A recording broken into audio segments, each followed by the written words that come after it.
மெது அடிங்க விடுங்க.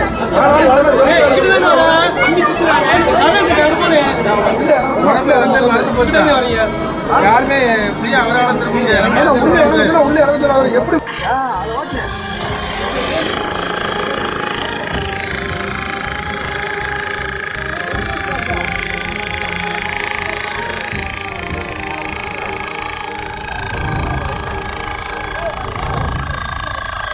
ட்ரெயின் நிக்கிறதுக்குள்ள இப்படியா பண்றது?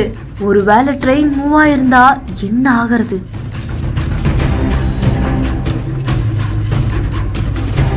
சிக்கி தவித்த பயணியை உயிருடன் மீட்ட திக் சம்பவம்.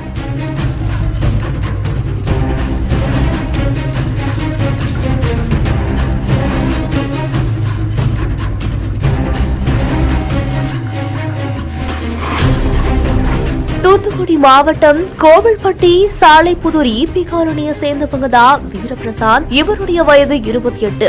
இவரு திருவாரூர்ல இருக்கக்கூடிய ஒரு கூட்டுறவு சொசைட்டில கிளர்க்கா வேலை செஞ்சுட்டு வரதாகவும் கூறப்படுது.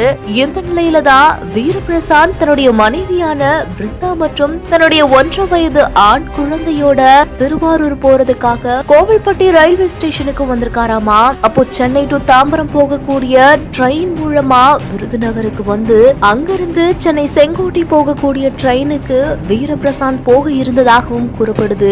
இந்த நிலையில தான் வழக்கமா வரக்கூடிய நேரத்தை விட 15 நிமிஷம் தாமதமா கோவில்பட்டி ரயில்வே ஸ்டேஷனுக்கு ட்ரெயின் வந்ததாகவும் கூறப்படுது. அப்போ 2வது நடைமேடையில வந்து நிக்கிறதுக்குள்ளேயே வீரபிரசாத் ஏற முயற்சி பண்ணதாகவும் கூறப்படுது. அந்த டைம்ல தான் வீரபிரசாத்துடைய கால் தவறி நடைமேடைக்குள்ளேயும் வெளியிலையும் இடையில சிக்கியிருக்கு. நல்ல வேளையா ரயில் நின்றதால பெரும் விபத்து ஏற்படலனும் கூறப்படுது. சிக்கி கொண்டவரால வெளியே வர முடியாததால உள்ளேயே சிக்கிக்கிட்டு பரிதவிச்சிருக்காரு. உடனே நடைமேடைய இயந்திரம் மூலமா உடைச்சு நீண்ட நேரம் போராட்டத்துக்கு அப்புறமா தான் வீரபிரசாத் மீட்கப்பட்டதாகவும் கூறப்படுது. அவருக்கு கால் மற்றும் இடுப்பு பகுதியில பலத்த காயம் ஏற்பட்டு 108 ஆம்புலன்ஸ் மூலமாக கோவில்பட்டி அரசு மருத்துவமனைக்கு சிகிச்சைக்கும் அனுமதிக்கப்பட்டிருக்காரு.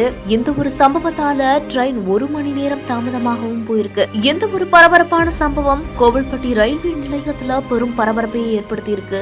இந்த செய்தி குறித்த உங்களுடைய கருத்துக்களை கீழே கமெண்ட்ஸ்ல சொல்லுங்க. மேலும் செய்திகளுக்கு நம்ம பிஹைண்ட் விட்ஸ் ஃபாலோ பண்ணிக்கோங்க.